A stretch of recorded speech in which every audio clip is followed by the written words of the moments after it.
Transition parfaite, Youssef, et très subtile. Donc, on va pouvoir parler du sujet aussi israélien parce qu'il y a une actualité riche. Des informations sont tombées hier. euh, Difficile de savoir ce que l'on peut affirmer.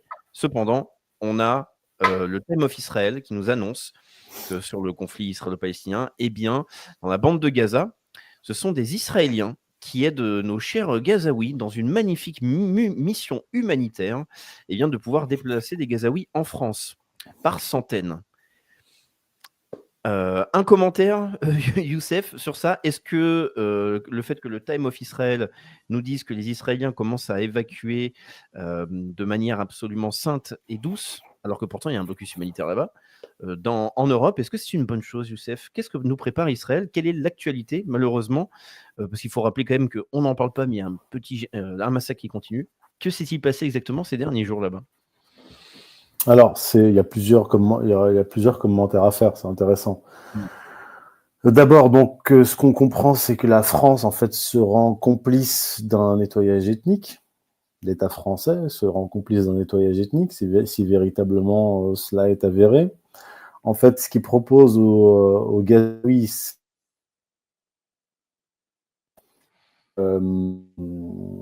change de 5 000 $ en liquide d'un logement en France, mais aussi dans d'autres pays. Hein. Il y a la France, je crois l'Indonésie, la Malaisie, d'autres pays. Donc, 5 000 $, un logement et un emploi. Voilà. C'est ce qu'on leur propose pour partir. Il y aurait eu déjà une centaine de Gazaouis qui auraient accepté de partir vers la France. Donc, la France accompagne le projet. Et les Israéliens, c'est bien sûr une idée israélienne. Et ce qui m'amène à la question suivante, quid du discours des gens comme Damien Rieu, Marion Maréchal Le Pen, Éric Zemmour, Sarah Knafo, qui nous disent que Israël est un modèle à suivre pour la France, mais aussi Israël est le rempart contre l'invasion migratoire, l'islamisme, etc.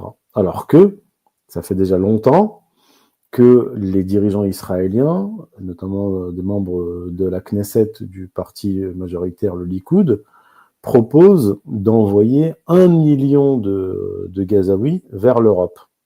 Donc moi, c'est pas à moi en fait qu'il faut poser la question. C'est à ces gens-là, et peut-être aussi à certains intervenants sur géopolitique profonde qui sont plutôt pro-israéliens et qui font de la promotion chez vous pour Israël, et qui en profitent Tout de aussi suite pour les nous. grands mots. Non, mais il y a des gens qui passent sur GPTV. Non, mais c'est une question fondamentalement Il importante. faudrait leur poser la question. Hein. C'est que la droite sioniste considère que Israël est un exemple de gestion de ses frontières et de son intégrité. Donc, et qu'il faudrait appliquer la même méthode. Donc, c'est assez. Alors déjà, le problème, il y a un problème qui se pose, c'est que, Israël n'a pas de frontières. Deuxièmement, les frontières reconnues internationalement d'Israël sont les frontières d'avant la guerre de 6 jours, donc là, d'avant le 4 juin 1967. Donc en fait, tout ce que Israël a conquis depuis le 4 juin 1967 est considéré du point de vue du droit international comme une occupation illégale. Ça a été encore répété par la Cour internationale de justice l'année dernière, et l'ONU. Donc Jérusalem-Est, Cisjordanie, tous ces territoires-là sont occupés de façon illégale. Encore une fois, je dis, il faut poser la question à ceux qui font la promotion d'Israël. Aujourd'hui, il faut leur dire, est-ce que vous maintenez qu'Israël est le rempart de l'Occident face à l'immigration de masse, etc. Expliquez-nous comment ça fonctionne, parce que je suis vraiment très curieux de les entendre.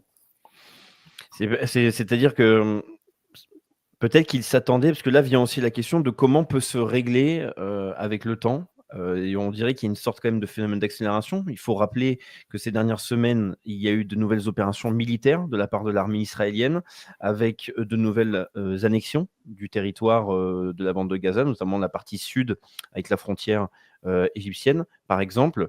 Mais les infrastructures sont détruites, de nouveaux hôpitaux bombardés. Ça semble horrible de dire ça, mais il faut dire, bon, ça c'est un petit peu habituel, malheureusement.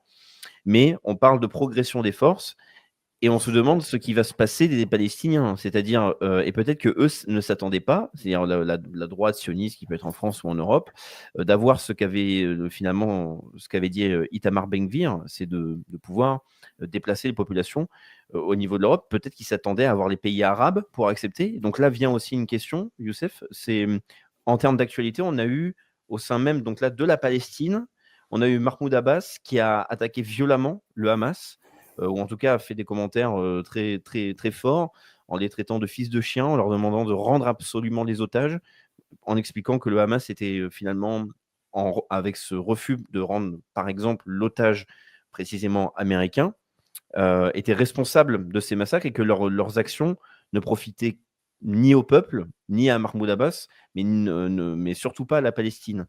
Un avis sur les commentaires de Mahmoud Abbas et sur cette désignation de la responsabilité du Hamas? Mahmoud Abbas, c'est bizarre, c'est la première fois que je l'entends depuis le début du génocide. Peut-être qu'il s'est exprimé, hein, mais il était où là depuis octobre 2023? On l'a pas entendu. J'ai Je veux l'impression dire, qu'il a... quand Israël bombarde des tentes de réfugiés, bombarde des églises, des mosquées, des hôpitaux, des universités, il était où, Mahmoud Abbas? Je veux dire, Mahmoud Abbas est un pantin des Israéliens parce que je veux bien, on peut accuser le Hamas et lui faire porter la responsabilité, mais le problème, c'est que il y a un État occupant et un peuple génocidé. Pourquoi est-ce que Mahmoud Abbas ne dit rien à ce propos? Il ne dit rien.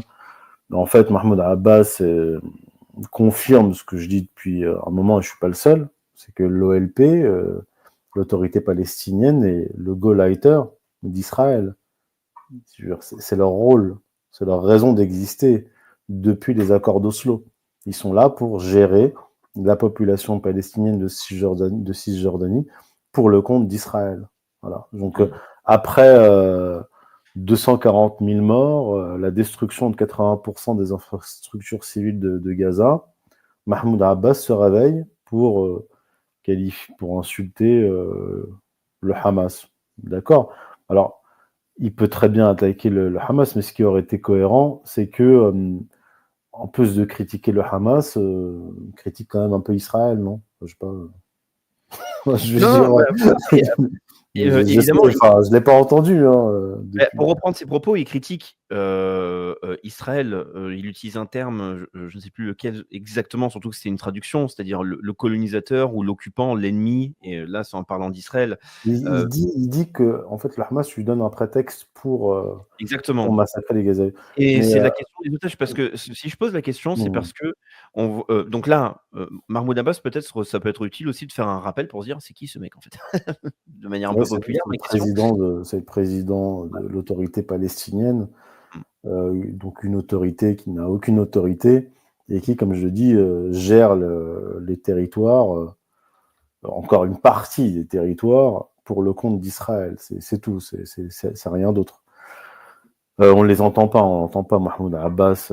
Quotidiennement, il y a des enfants qui sont kidnappés par l'armée israélienne, des enfants, des mineurs, des civils qui sont exécutés. Là encore, une petite fille qui a été tuée par un sniper israélien alors qu'elle était assise sur les genoux de sa mère. Voilà, une gamine de 10 ans exécutée. Et ça, c'est le quotidien des. Alors, il faudrait que Mahmoud Abbas nous explique qui donne ce prétexte aux Israéliens en Cisjordanie. Il n'y a pas le Hamas en Cisjordanie. Il n'y a pas le Hamas. Les colons, quotidiennement, volent les terres des Palestiniens, les lynchent, les massacrent, avec l'aide de l'armée israélienne. Alors, c'est lui, c'est l'autorité palestinienne qui donne ce prétexte à Israël. Il faudrait qu'il nous explique ça aussi, Mahmoud Abbas.